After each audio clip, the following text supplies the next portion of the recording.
Hola, ¿cómo estás? Hoy veremos las características y elementos del género y subgéneros narrativos. Comenzamos. Primero, entendamos qué es un texto narrativo. Se denomina narración a una relación de acciones, sucesos o hechos interconectados entre sí, comúnmente vinculados mediante situaciones de causa y efecto. Los textos narrativos son escritos que relatan historias, eventos y hechos concretos. Estos pueden ser reales o ficticios. Entre los reales están las noticias y las crónicas, mientras que en los ficticios están el mito, la leyenda, el cuento, la minificción y la novela. Se caracterizan por emplear verbos dinámicos, conectores espaciales y adverbios, primero, luego, antes, después. El pasado es la forma verbal más utilizada en un texto narrativo, aunque también es recurrente el uso del presente histórico, usar el tiempo presente para relatar eventos pasados. Por ejemplo, el 4 de diciembre, Napoleón decreta la supresión de la Inquisición española. Ahora veamos la estructura del texto narrativo.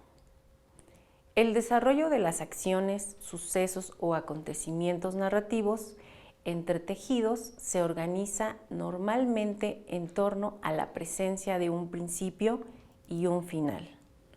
Así, estructuralmente, toda narración se compone de un inicio, desarrollo y desenlace.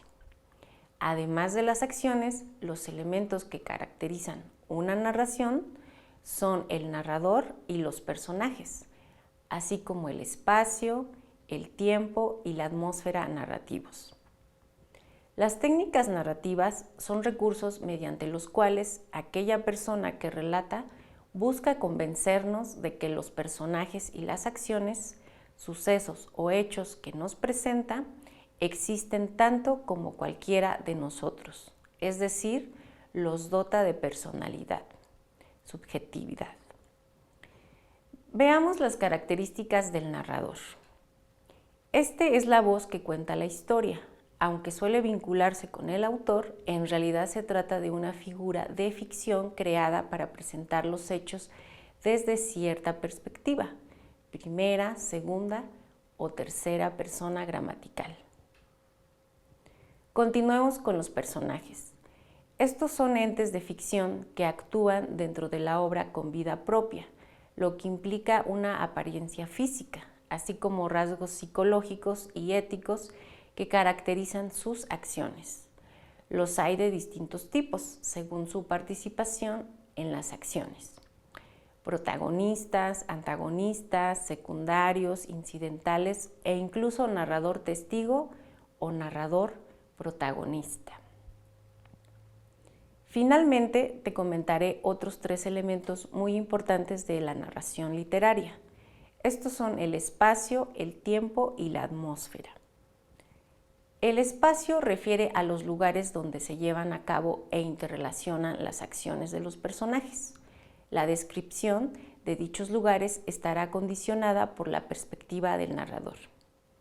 El tiempo es la percepción cronológica surgida de las acciones de los personajes. En este sentido, puede clasificarse en 2 tipos. Interno, el que abarcan los acontecimientos narrados en la historia, puede ser toda una vida o de algunos días, y el externo, época o momento histórico en que se sitúan los hechos.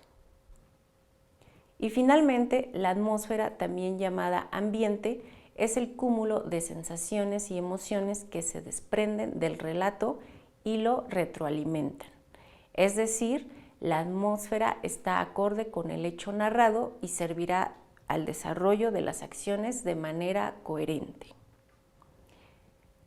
Pues bien, hemos terminado de revisar las características y los elementos más importantes del texto narrativo. Ahora te toca leer e identificar estos elementos.